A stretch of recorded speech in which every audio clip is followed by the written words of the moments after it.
Um, I was just thinking today that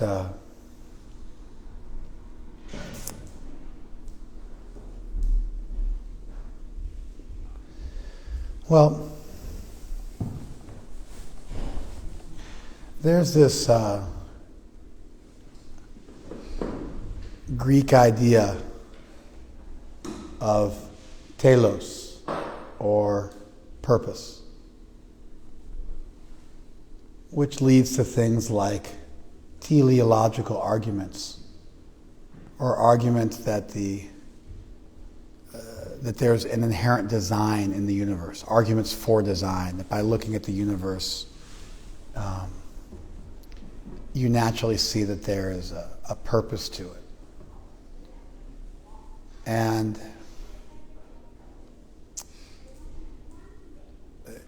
I think it's a basic worldview. In other words, it's one of two basic worldviews.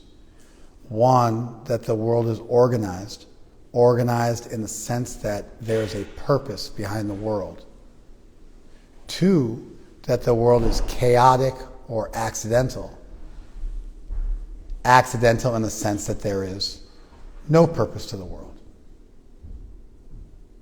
Now I say the world, but when we talk about the world, don't chant japa during class. When we talk about the world, we also mean all of us, because we are in the world.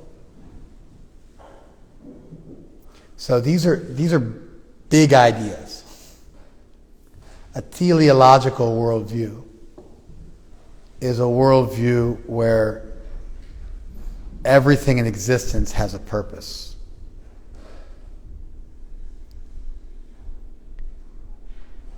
There is a purpose and a time. What is that song? To everything, turn. There's a time. So what is it? There's that line, to every purpose under heaven. Remember that? There's a time to every purpose under heaven. That's really a teleological argument in a modern popular folk song. And a time to every purpose under heaven. You know that song? So you find this reflected in poetry. You find it reflected in art. You're good for now. Just work. There you go. And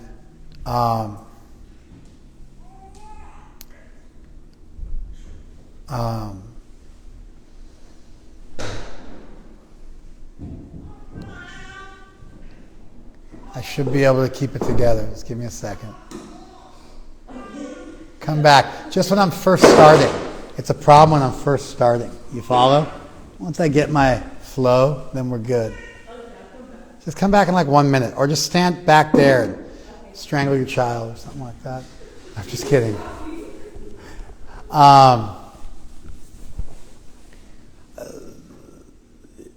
This teleological worldview, this worldview of viewing everything as having an inherent purpose, it's a major worldview. It's one of two. And when you start to view the world that way, you start to view yourself that way, because you're also part of the world.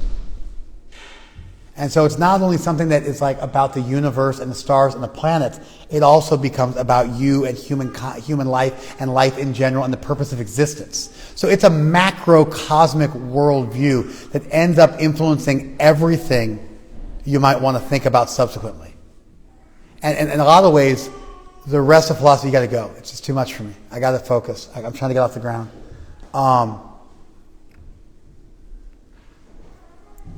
And then kind of your whole life is different. You live in a world where you're always looking for the reason behind something and the purpose of something. And it all comes together magically. Whereas, although you might look for a reason and purpose to some extent as an atheistic scientist, it's all ultimately part of a nihilistic world that makes no sense. That's totally accidental.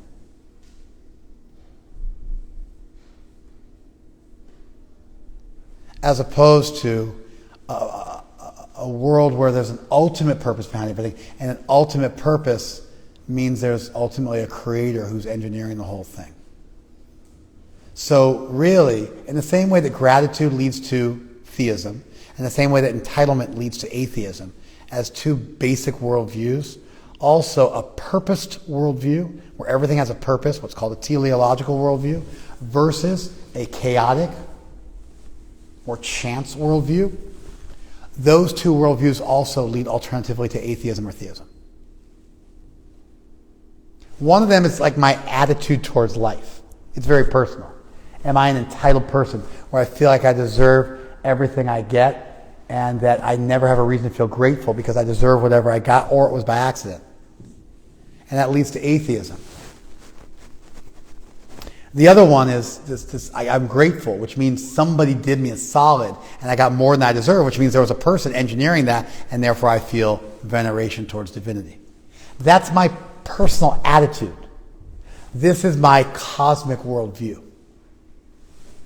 And I think that these two different ideas, entitlement versus gratitude, and unpurposed versus purposed world, I think those ideas are related. And the differentiation is it my personal attitude or is it my cosmology, my cosmological viewpoint, my view of the nature of creation? And once you get into this nature of creation, it then filters down into every aspect of creation, and it not only becomes a theory of creation, but also becomes a theory of self, that I have a purpose. You following this? Go get none and you can come back. Thank you. At the start of class, I need that absolute silence because I'm getting out of the train station myself. Once I get rolling, then I can usually tolerate a bit more. Sometimes I get a little punctilious or a little pedantic right at the beginning of class, and it's because I'm trying to get my own train out of the station along with everybody else's. And of course, this gets into ideas about, it can also get into ideas about ethics. One solution for ethics is kind of on a macrocosmic scale, ethics isn't about just normative behavior or what should people do or specific applied ethics, but there's more of a macrocosmic generic question, which is kind of what is good, like meta-ethics. What is good? What does good consist of? Like very universal questions. Normative ethics are like, what is proper action, and what is proper behavior, and then applied ethics is what should I do right now, this minute. That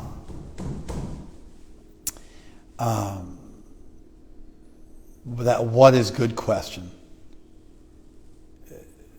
One way to deal with that, a good garbage man is a person who picks up the garbage on time in a tidy way. A good doctor is a person who dispenses medicine appropriately. And so you take almost like you circumvent the question of what is good by saying a thing is good when it conforms to its stated purpose. And it sidesteps the question of what is ultimately good and asks a lesser question of when you're doing something, you're making a move and you're being a bicycle rider, and a bicycle rider, somebody pedals and it keeps their balance on their bike, and a good mother keeps her kid from making noise, and a good baby cries on the regular. And so it circumvents the question to some extent by just saying whatever that thing is purporting to be, then it should do that thing properly. Does that make sense? A good boat floats on the water. Does that make sense?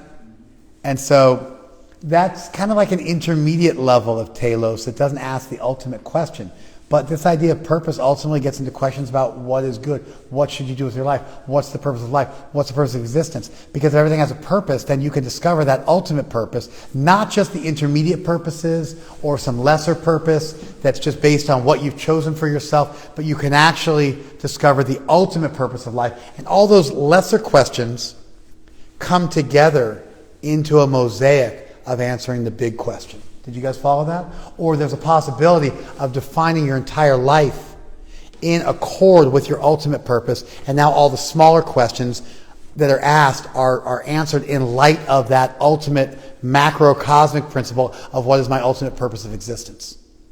Did you guys follow that? I doubt it. I'm just going to say it all again in case you did.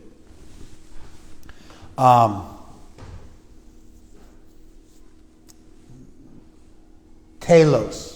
Purpose is the idea that things inherently, you're good, have a purpose. Things inherently have a purpose. And you can ask that question on an intermediate or on a large scale.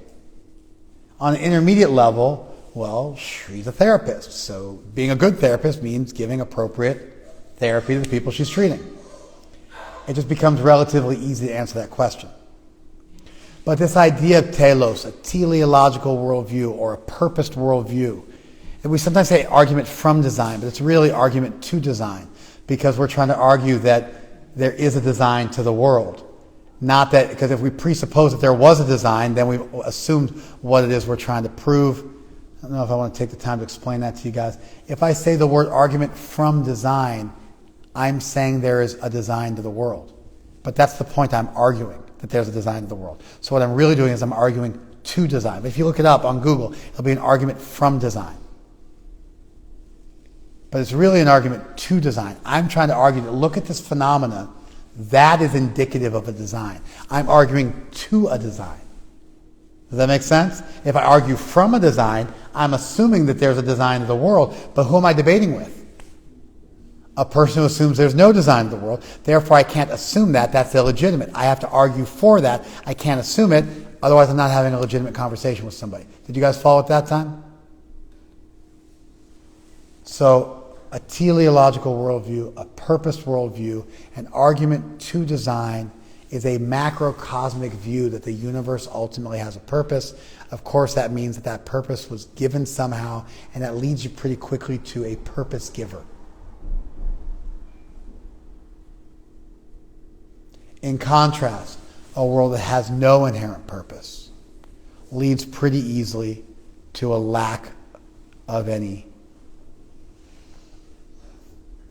entity or force behind the universe. And then once you have that purposed worldview, it colors, like a pair of rose-colored glasses, the way you view everything in creation, yourself, everybody else, and everything. And you start to look for the reason behind stuff. Now, you can look for the reason on a lower level, but still ultimately have an overall atheistic, unpurposed worldview. In fact, science does that. Even in ethics, you find that manifesting itself by trying to answer questions about what does it mean to be a good mridanga player. It's not what is good. It's assuming that whatever the stated purpose of something is, being good at that is to perform that purpose. But it sidesteps the question. But what I'm talking about is kind of a macrocosmic worldview, where everything has an ultimate purpose. And then the goal of life is to act in accord with that purpose. And every other question you ask in your life, every other thing you do in your life, has at least a theoretical possibility of being aligned with that ultimate purpose. Do you guys follow that? Everything you ask has the possibility of being aligned with that ultimate purpose. So now, getting married, being a mother, whatever your job is, your church life, working out even. You can now take all those disparate things that make up your daily fare, and you can ask yourself, are these things in alignment with in accord with my ultimate purpose.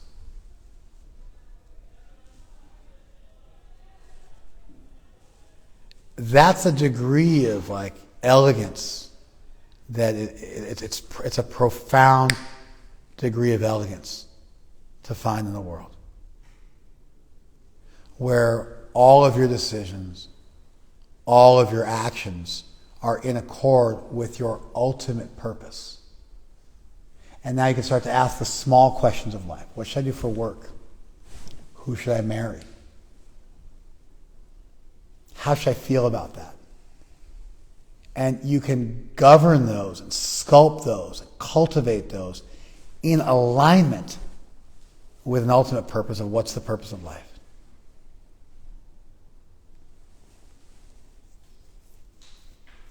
You guys following this? Like when you look at the samskars, the Shodasha samskar, the 16 samskars that make up the life of a pious Hindu in most of India. It's south and north, to be honest.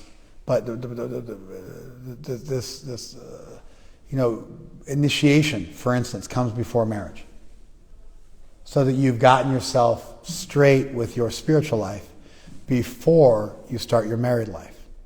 You follow? And that makes good sense. If you've decided on your own personal trajectory and what these big answers are for you, then you'll be able to find a mate who has those things in common, and those trajectories oftentimes match up. That makes a lot of sense. And so you can start to order your life in a way where the bigger questions get answered and then the smaller ones fall into line, and things are structured in a way which has a higher probability of success. You following this? Okay. So, I was thinking about this today. And I was thinking about, actually I wasn't thinking about what I just told you guys. This was just the precursor to the class. What I was thinking about today, but as I start to explain it, then I realize, okay, they need to have this information to understand the intermediate idea I was musing over. So as I start to explain it, I think, okay, we got to get this stuff in order. It's like you want to show a guy, how to feint in boxing, but then you have to show a guy how to throw a punch so he knows what he's feinting. And you also got to show a guy how to stand so he knows how to stand when he's feinting. You got to show a guy how to move because he's moving and standing and is eventually going to punch while he's feinting. You follow? And so if you decide, I'm going to teach you how to feint, then naturally you're presupposing as an unstated premise that the person knows how to stand, they know how to move, and they know how to punch. Does that make sense? I guess theoretically you can teach somebody how to feint without teaching how to punch, but it doesn't really make a whole lot of sense because you got nothing in your tank, and you got a bunch of feints, you got no actual punches, and that doesn't make much sense. And then you start to structure, how am I going to teach martial arts? And that's where you get this, let's work on footwork to start. Let's worry less about all this other stuff. Let's work on footwork. And you get the basics, and you get to how people structure stuff so you can systematically teach it. So anytime you discuss something, if it's an intermediate topic, you have to figure out what are the precursor ideas the person needs to have. You need to verify they have those, or you need to teach them.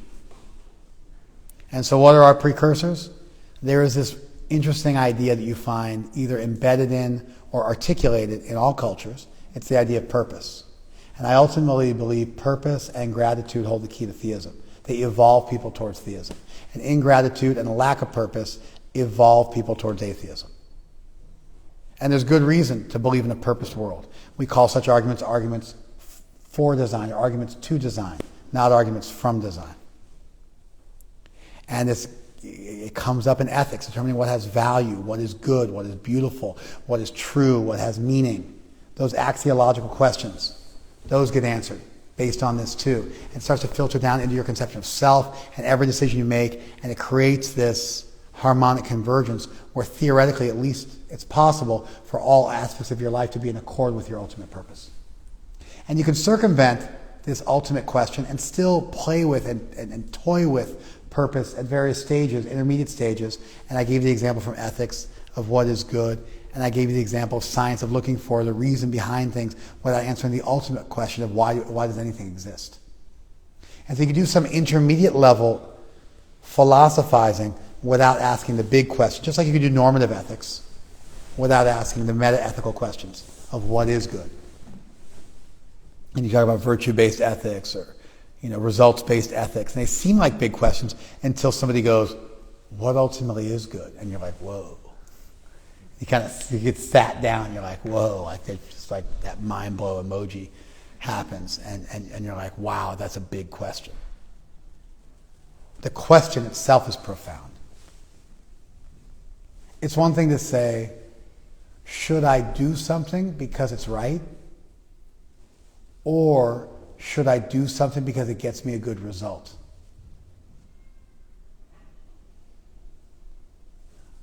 One is a results-based ethic.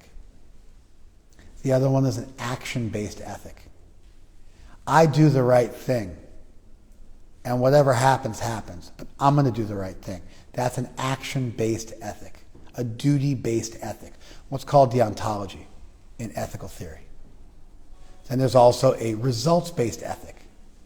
I'm going to do what gets me the result I want. That's a results-based ethics, also called utilitarianism. It has two flavors, negative and positive. Hedonic utilitarianism is that thing which gives you the most pleasure. It could either be individual or collective. The most pleasure for the world, the most pleasure for me personally, individual or collective. And hedonic or negative. Negative is the least amount of pain. And now I can have a big conversation about ethics. About, do you do something because it's right, or do you do something because it gives you a good result? If it's this one, is it for you or for everybody? Is it removing pain or achieving pleasure? And over here, if you do something which is right, it's a little simpler. You just figure out. But then the big question is, what is right? What is good? That question isn't answered at the normative level. That answered at the meta level. And once you do that, then you blew the person's mind by the normative ethical question. But then when you go up to the meta-ethical question, it's like, where does this end? I spend my whole life thinking about this stuff.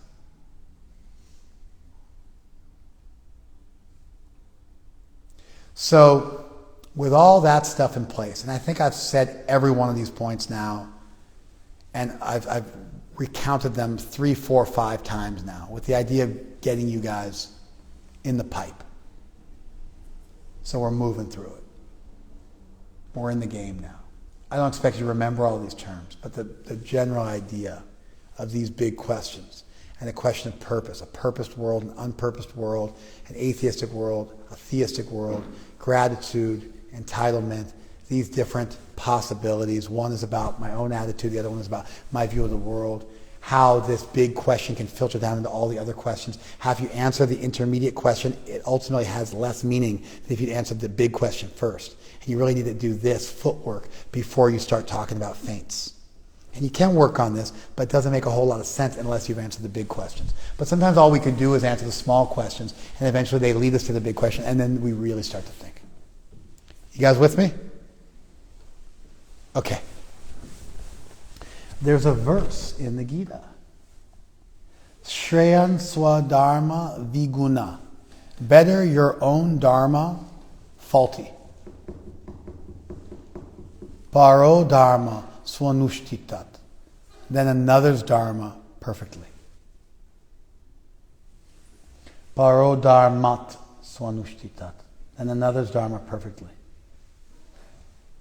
Swadharma nidhanam shreya. Better destruction in your own dharma. Paradharma bhaya avaha.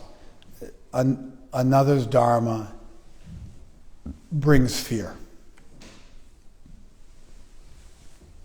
Shreya swadharma viguna. Better your own dharma faultily. Paro dharmat suanushtitat. Then to be situated in another's dharma really, really well. To do it perfectly. Swadharma nidanam shreya. Better to be destroyed. Better destruction doing your own dharma. Parodharma, Bhaya, Avaha. Another's dharma brings fear, invites fear. It's a little cryptic. There's 4 padas, 4 feet of the verse.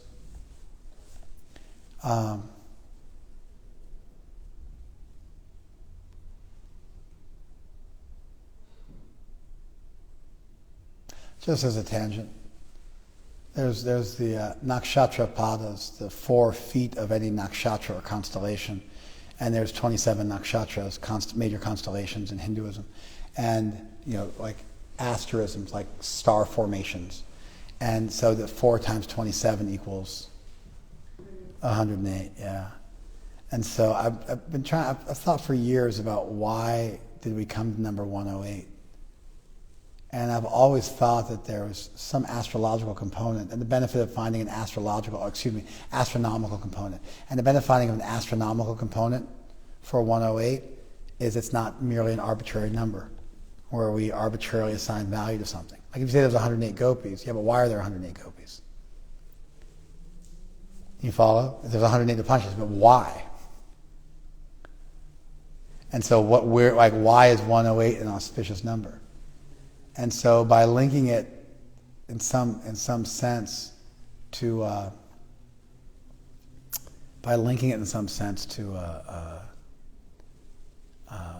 astronomy, you take it out of the realm of being merely arbitrary, and you ground it in something that you can look at.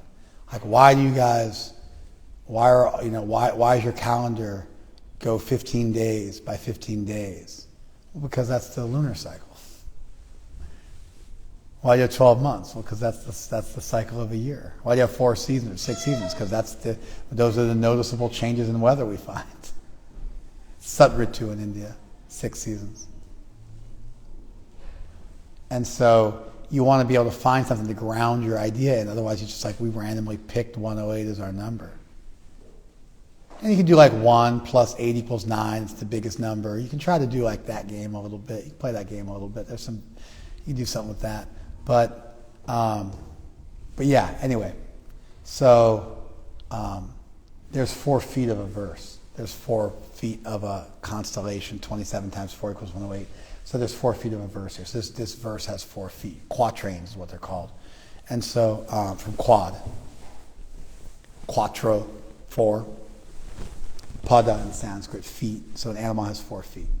And so there's 4 pieces. So swadharma, shreya swadharma viguna. Better your own dharma perfectly. Right? And the third quatrain it matches up with the first one. Better your own dharma imperfectly. Better destruction while doing your own dharma. And that's contrasted to the 2 and 4, which are then another's dharma perfectly, because that will invite fear. Of course, what's more fearful than being destroyed?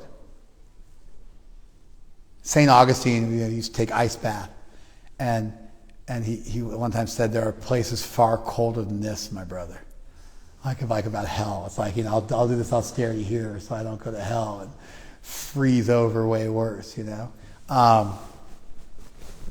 And so, what's more fear-inducing than death and destruction? So that's an interesting question. And then, of course, if you could do somebody else's dharma perfectly, guess what? Why wouldn't we just say that's your dharma? If you could do somebody else's dharma perfectly, maybe that's your dharma. And if you suck at doing your own dharma, maybe it's not your dharma. You get it? Anyway, these questions naturally come up. I don't know if I want to answer those questions right now. I want to look at this verse in a real specific lens. Maybe we'll troubleshoot those things. But the verse is saying, better you do your own duty. Now, the whole idea of dharma is an idea of telos. It's a teleological idea that everything has a purpose.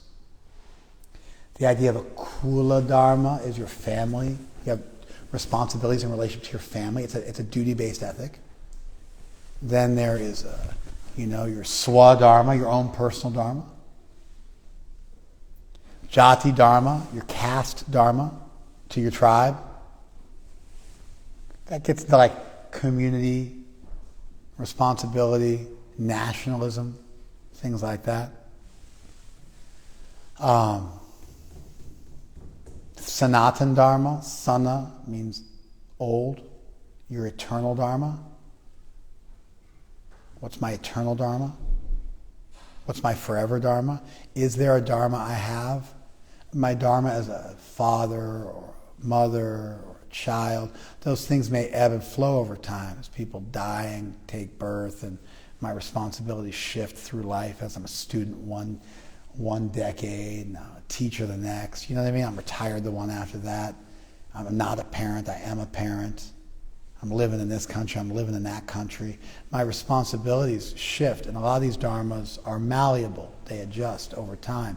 They might even come into competition with one another, and ethical theory also has to deal with what to do when your various values come into conflict with one another. But the idea of a Sanatan Dharma, or a Nitya Dharma, or a Jaiva Dharma, that is, what is my Dharma as a soul, eternally, forever, irrespective of what else is going on. That's that big ultimate question of life. That's the one you got to answer. Religion's good because they answer that question for you.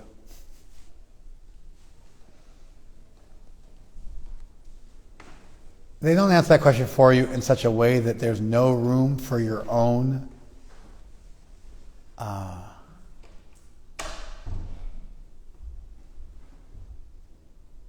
brush strokes.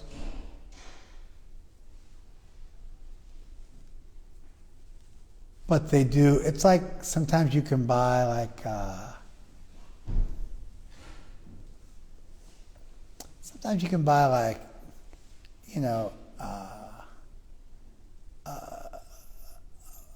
pie crust, a pre-made pie crust, and you can actually get them raw. I don't eat grains cooked by non-devotees, and so I won't eat things that are cooked.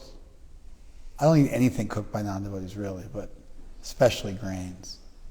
And so they got these cool organic pie crusts. They're just dough.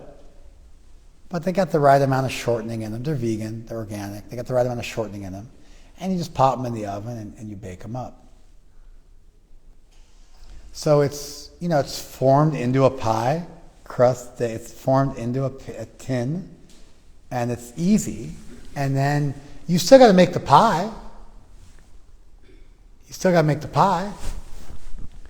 But, and that's still, it's still your pie. My mom was what's that? The iconic pie brand? I want to say Laura Scudder's, but that's for peanut butter. But it's like a woman's name. Betty Crocker? That's cake mixes, huh? What? That's like some nouveau stuff, bro. Come on, man. I'm 49 years old. Give me a break. Now, what's that pie called?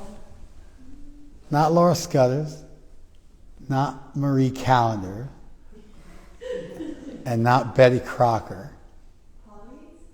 No, that's the Marie Callender's, that type thing. There's like the classic pie company.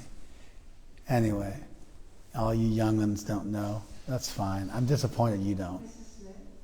I don't even know who that is. I don't know what you're talking about, man. I don't know what you're talking about. Huh? What? That's cookies. But I'm talking about pies.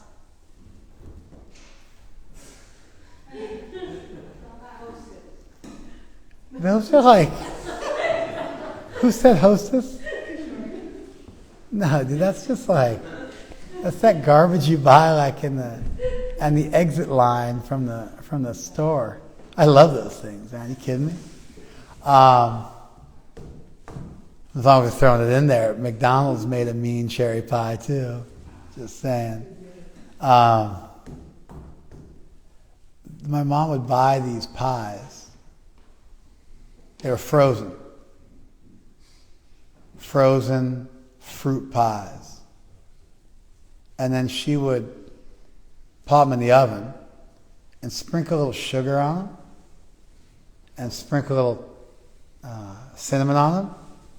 And then she'd serve them up and a little butter.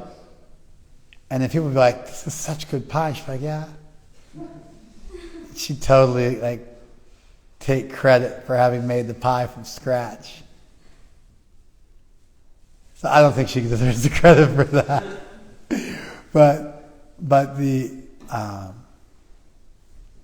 But if you buy the pie crust already made, you're still making the pie.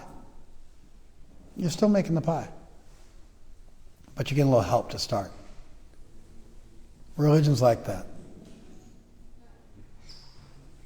They say, hey, there's 4 primary relationships with Krishna.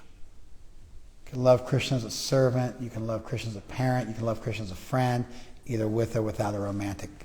You love Krishna up, love Krishna down as a parent to a child, or love Krishna equally with or without romance attached. Now within that basic schema of 4 potential relationships with Krishna, there's unlimited potential variation. There's unlimited potential for unique individual relationships. Give me a sec.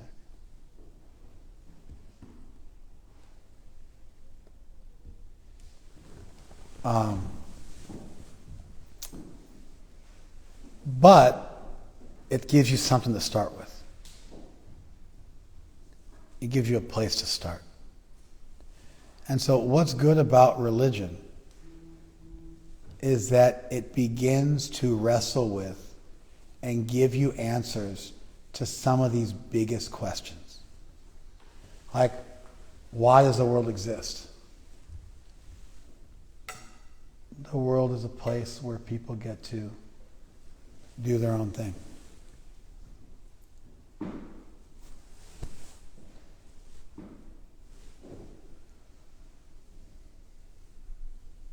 Well, why do we get to do our own thing? Why do we want to do our own thing? Because you have free will.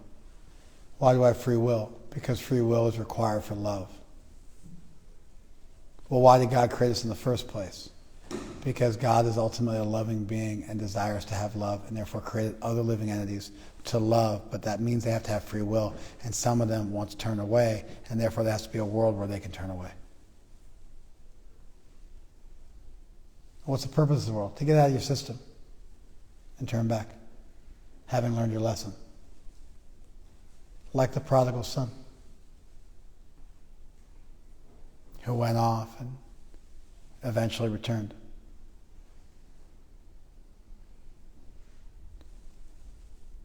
Those are big questions, and those are big answers. They can be said very easily, and they can be inspected and scrutinized and thought about, and that doesn't stop you from doing your own thing. Just like having a boxing coach teaching you about footwork and teaching you about how to throw a punch and a feint doesn't stop you from becoming an amazing boxer and getting creative. It just gives you the building blocks to arguably do it more effectively. Since when is it better to just reinvent the wheel every generation? The very existence of language is not reinventing the wheel.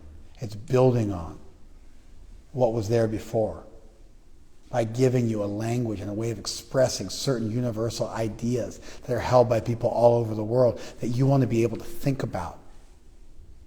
And so it starts you off, but it doesn't limit you. You can then take that language, that structure, that horrible, predetermined by other people, symbolic, semiotic structure. But it doesn't mess you up. You then get to take those colors on that palette and paint yourself a beautiful picture and put your own brushstrokes on the thing.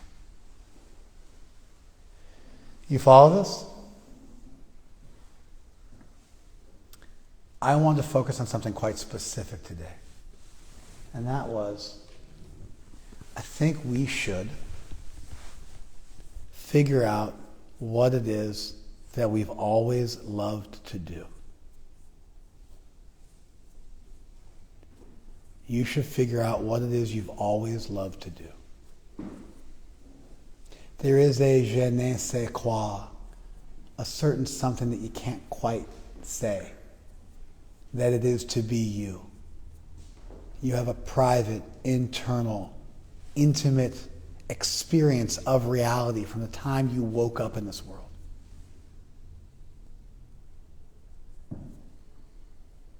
And if you look back dispassionately and objectively and thoughtfully at your life, you will find that there's just certain innate, discernible from a very early time in your life, things that you love doing, things that are natural for you, things that you tend towards. Let me give an example.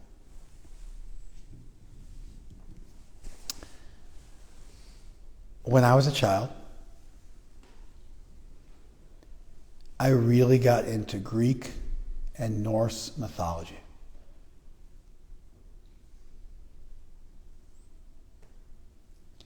I was very attracted to other religions.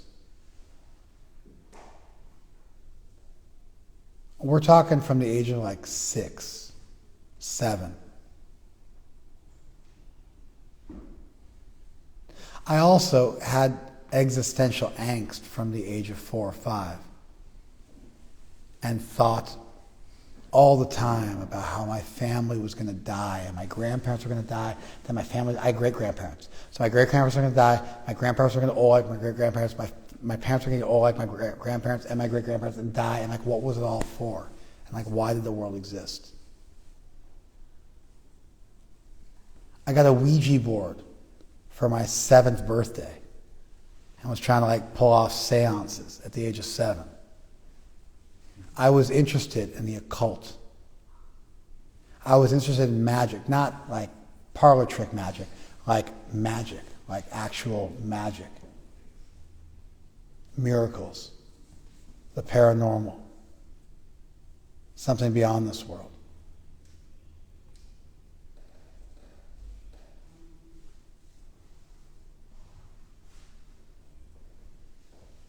When I played Dungeons and Dragons as a board game when I was 8 years old, they asked me what character that I want to be. I decided on being a cleric, which was a warrior priest. That was what I wanted to be.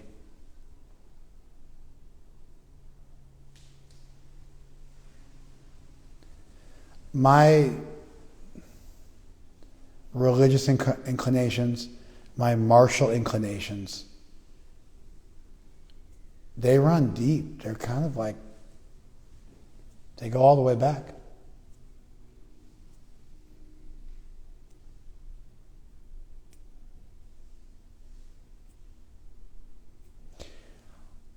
I'm putting forward the idea that everybody here in this room and really everybody in the world has things that they naturally enjoy doing, that naturally put them in the zone, that they aren't even necessarily the best at.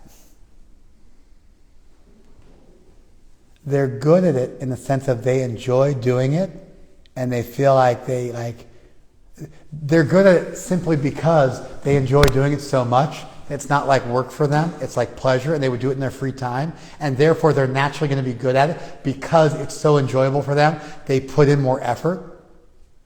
It may or may not correspond to your physical ability.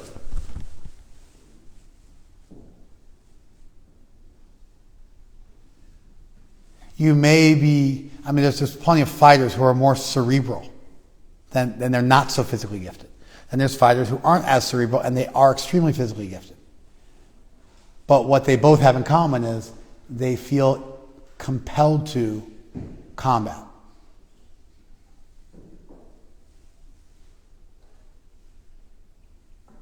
So it may not be as simple as what's my physiology. Maybe that's an element. Maybe there's a psycho-physical thing where it's partially mental, partially physical. But to some extent, you can circumvent that question and just say to yourself, what is it that you've always loved doing? What is it that you always find yourself doing?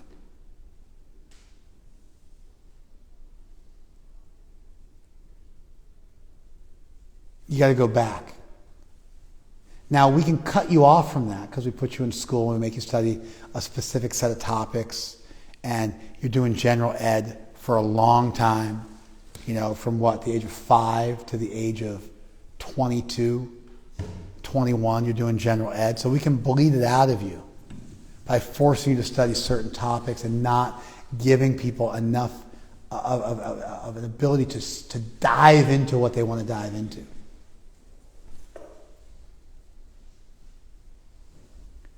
But you should be able to look back at times and moments in your life and find, what is it I naturally enjoy doing?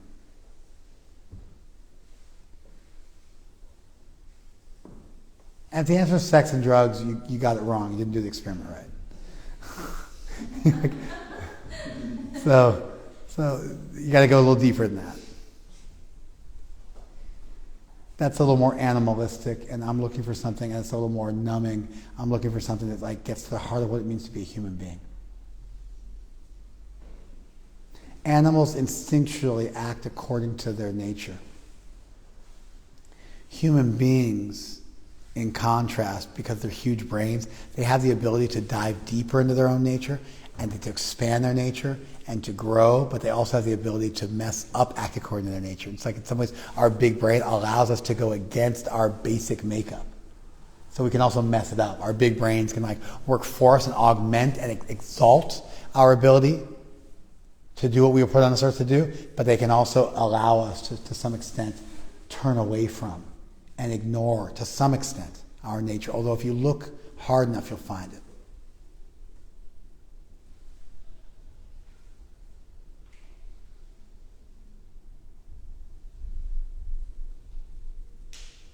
You got your nature, and you need to expand that to increase your repertoire. So if my nature is to be really decisive, that's a really good skill. It's not a bad skill. Aggressiveness, decisiveness. There's a need for that in society. People have to be able to pull the trigger. People have to be able to make decisions. But then I can reach out here and I can cultivate pensiveness and thoughtfulness and detachment. It doesn't change who I am, but it extends my repertoire. It extends my ability to have different tools I can use as I'm navigating life. It balances me out.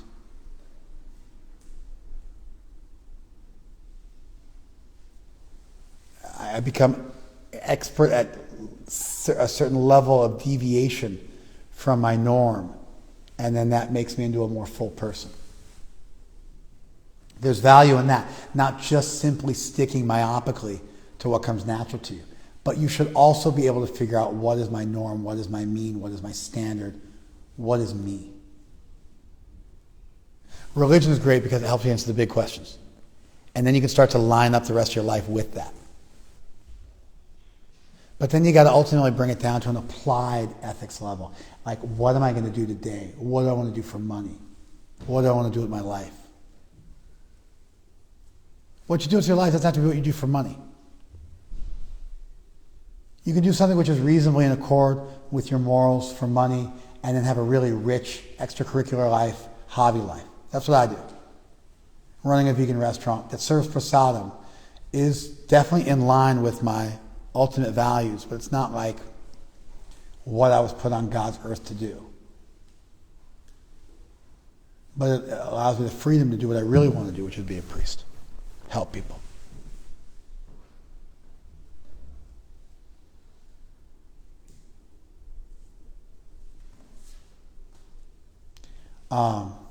Help people specifically by leading them, specifically by teaching them, specifically by sharing a vision with them.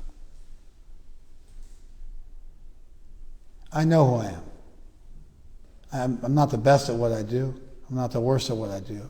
But I know who I am. I know what my nature is. You put me anywhere, I'm going to do the same thing.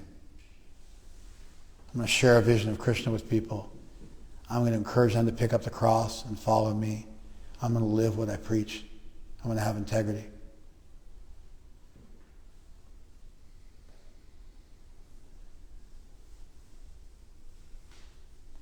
So today, I want to extrapolate on this verse, and which really speaks about purpose and finding your own purpose, even if you're not the best at it. Than getting seduced by doing something that comes easy, or seduced by something that you can make a lot of money doing, or seduced by something that seems to be convenient. You can do it well in the sense of like you can get away with it. Don't do that. Stick to your guns. Figure out who you are, what you're made of. Make that your life's work.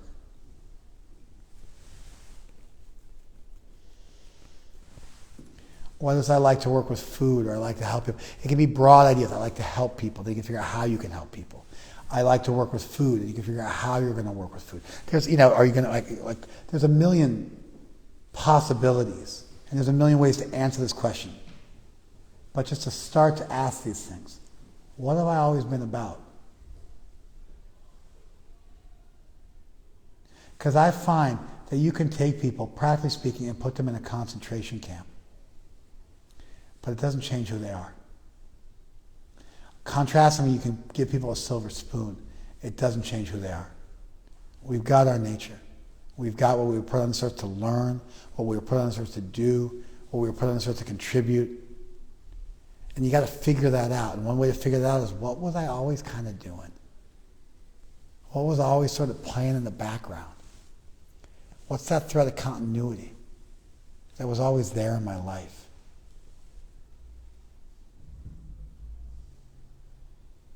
And then you figure out a way to make that.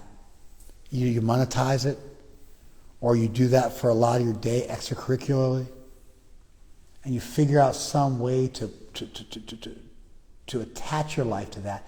And it's really based on the idea that ultimately there's telos, there's purpose, that you have a purpose. And that life becomes about discovering that. Like Mark Twain famously said, the two most important days in a person's life are the day they're born and the day they find out why.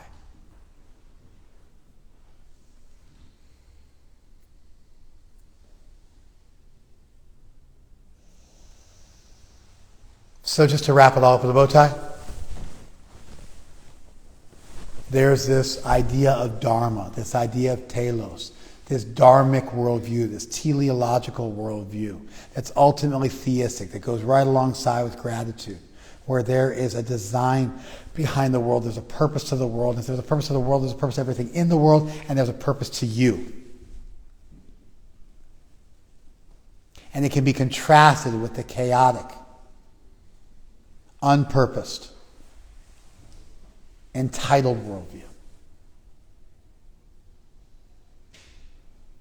And that dharmic worldview is embedded in or articulated in many cultures.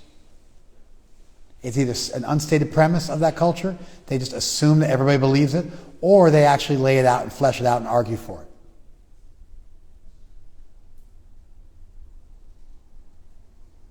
And these big questions ultimately have to get asked. And even if you start with is it virtue-based or acts-based or results-based ethic, eventually you get back to the question of what is good. Does purpose exist? What is the purpose of this creation? And religion is beautiful because they answer those questions for you.